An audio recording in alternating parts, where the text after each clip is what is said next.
So YouTube, Cal, Noah Drive 229 here. We ain't been here for a minute, but we back, and we back with a vengeance this time. So we're gonna try to keep it more regular. My wedding is in a week, so after that's done, if any of y'all are married, if y'all know, wedding planning can be very time consuming and very expensive. So during all this time, I've been dropping money on this, dropping money on that, spending time on this. So the channel kind of fell back a little bit, which, you know, I know y'all guys want us to post more regularly, but at the end of the day, you know, I gotta get my wife straight first. And, you know, it's after work, it's after everything else. But we back, like I said, with a vengeance. If y'all saw D's video, he dropped the video. He traded in the S5. What he got is dope. Like, that's my boy. Y'all know it's like a brother to me. And we have our little playful rivalry where I would beat his S5 all the time. But no, I'm really happy for the dude. Like, he genuinely got the car he's wanted for a long time. And you know, I feel like if you work hard, why not? Like, you know, I was one of the main ones. Like, dude, you work hard, so go ahead and get what you want. So he got that, and I'm so happy for him. I don't know when the video's gonna come out. I know this one's gonna come out first or that one, but when y'all see it, that joint is dope. So y'all check that out. Y'all gonna love it. I think it's gonna bring a whole new element to the channel as well, because if you know our channel, freaking mosquitoes. If you know our channel, you know it's kind of always leaned one way, and this time it's gonna lean a little different way. So you'll just see once you get there. I mean, you probably figured it out from what I just said, but if you're a real subscriber, you probably figured it out from there. But anyway, the point of this video, I'm here because, as you guys know, if you're new to the channel, I own a 2012 e92 BMW M3. Matter of fact, let me take y'all around the car real quick and show it to you. So that's that old girl there, right there. She's dirty right now, but she holds her own. She looks good. She's still looking good. And so the reason I'm here for this video is I want to update y'all, because I did the first video about the maintenance costs and running costs and issues with the M3 at that many miles. So now it's time for me to update y'all. I told y'all before, I drive this car to death. I love it so much that, you know, it's like a part of me. I drive it all the time. So you can look at the date on the last video I did that to now, I've put on a lot of miles, and I'm now at like 85,000 miles, 84,000 something. I'm almost at 85,000 miles. I will be probably by the time this video comes up, honestly. And I want to give y'all an update on what's going on as far as you guys who may be interested in buying a high mileage E92 M3 or keeping yours for a long time. I mean, just give you an idea of what it's going to cost to keep it.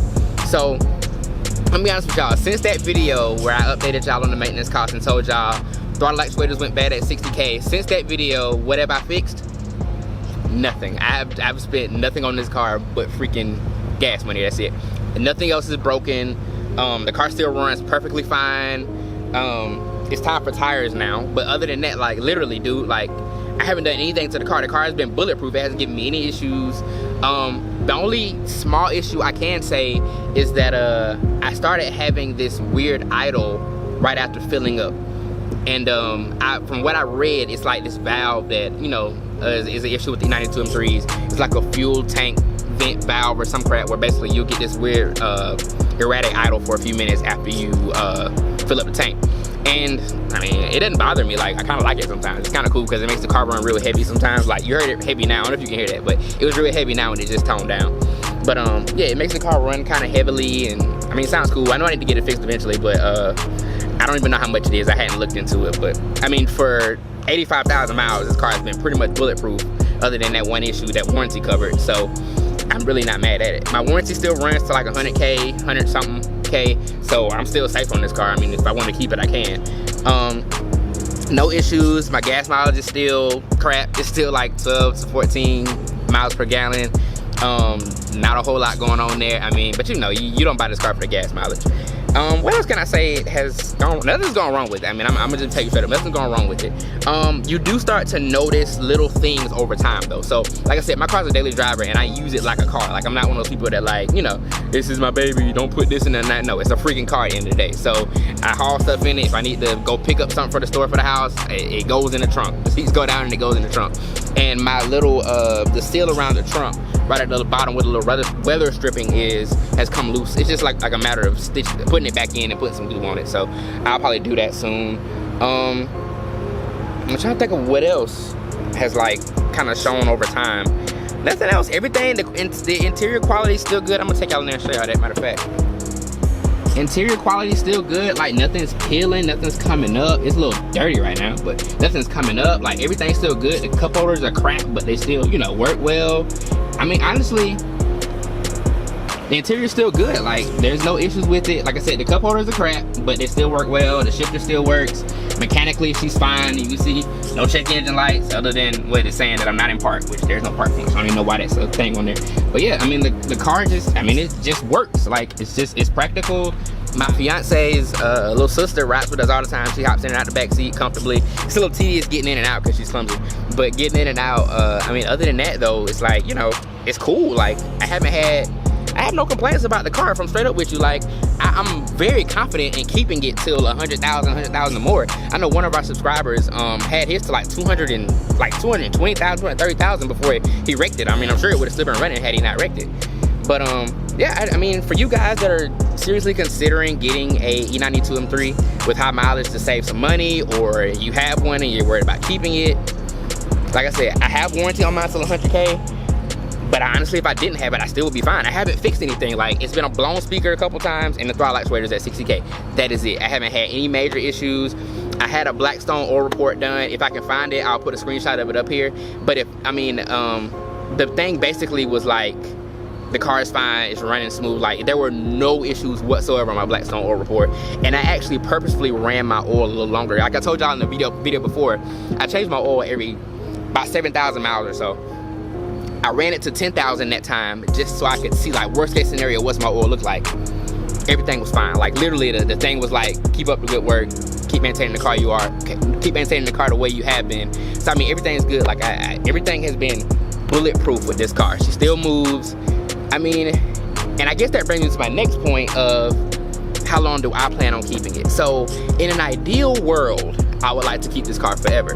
But as you guys know, I'm a huge Porsche fanatic. As a kid, I always look at like what the cars that got me into cars were the M3 and Porsche. Specifically, the 996 GT2 was the car that got me into what the cars that got me into cars. Like these were the cars I wanted. I wanted an IS300, I wanted an M3, and I wanted a Porsche. Those were like the cars I wanted growing up. I'm not too worried about getting an IS300 anymore, but I got the M3. This is one of my dream cars as a kid, and now I want the Porsche. Simple as that. So ideally, I would like to keep this and get the Porsche, but if finances don't allow, with, you know, getting married and, you know, taking on a whole nother life into your life, I do want to get the Porsche at some point, and I'm hoping, I have a plan in mind. I'm hoping within a year, I can skip all that Carrera S, Carrera GTS stuff and hop into a GT3 within a year's time. That is my goal, that is my plan. If not, I'm still hopping into a Porsche pretty soon. So you guys stay tuned for that. And to comment on it, no, even the GT3 will not beat what D just got. Like, it's still slower. I mean, but y'all know, it ain't all about that.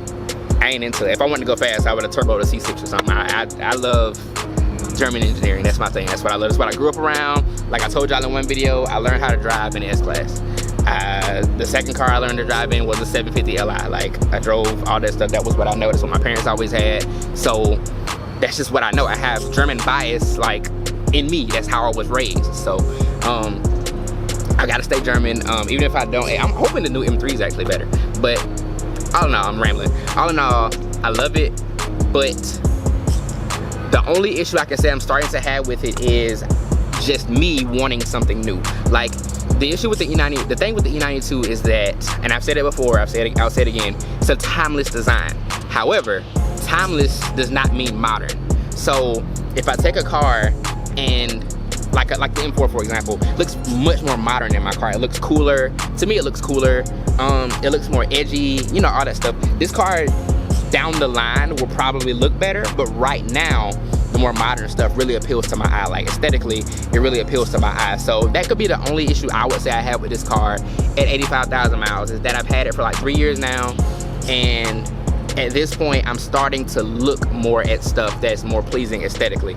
Now, that being said, I'm thinking about doing some visual modifications to this car, wrap, drop, wheels, other little minor stuff. But we'll see. I'm not really sure if I want to invest money into that or invest money into getting into the Porsche, or, I mean, I don't know. It'll only time will tell. It'll be like a spur of the moment thing with me, honestly. It'll end up being one of those things where I'll like either be at work or be at home, and I'll just be like, screw it, I'm gonna buy this, and that's how it'll happen. But this is a quick video, y'all, to update y'all on what's going on with the channel. Cliff notes, you got a new car, it is dope. It is like probably gonna be faster than anything I really want, because everything I want is not faster than that crap. The M3 is still rock solid. She's still beautiful. She still sounds amazing. She still is holding up well. For anybody who wants one, I think you should. But anyway, this has been Cal, Noah Drive 229. Like I said, we're gonna try to start updating y'all more regularly on the cars. I've been noticing I made a private Instagram channel for this car, Instagram page for this car, and I noticed a lot of people were messaging me, so I think a lot of people are actually looking to get into these now. I guess because the prices are coming down. You can get these things like high 20s, low 30s now, whereas when I got them, they were like close to the 50. So, yeah, now that the prices are coming down, I think more people are getting into them. So, I think I'm gonna start posting more on living with an M3, like things that I notice while having it, especially at high mileage, because a lot of guys, I mean, let's be real, a lot of guys can't afford to go buy the M3 with 13,000 miles on it. So they're gonna be looking at higher mileage examples, and being that mine is a getting higher mileage example, because I've driven the piss out of it, it's something that y'all can relate to, something that y'all would probably wanna know. So I'm gonna start doing more vlogs on living with the M3, things that y'all might need to know as time goes on, if something goes wrong, modifications you can do to make her feel like a new car again, things I noticed that change over time, all that stuff. I'm gonna try to update y'all on that. But in the meantime, like I said, she's got a new car coming. Y'all gonna love it. You speed demons are really gonna love it. I'm still sticking with the German car, so there's always gonna be a German element on the channel, unless, I haven't driven his new car yet, but unless this new car blows my mind, then I'm sticking with the European stuff. But anyway, Cal, Noah Drive 229. We back, y'all. We back with a vengeance. Y'all rock with your boys. More content to come. Review on his new car. Like I said, updates on my car. Everything's gonna keep rolling. So y'all boys stay tuned, and we'll holla at you.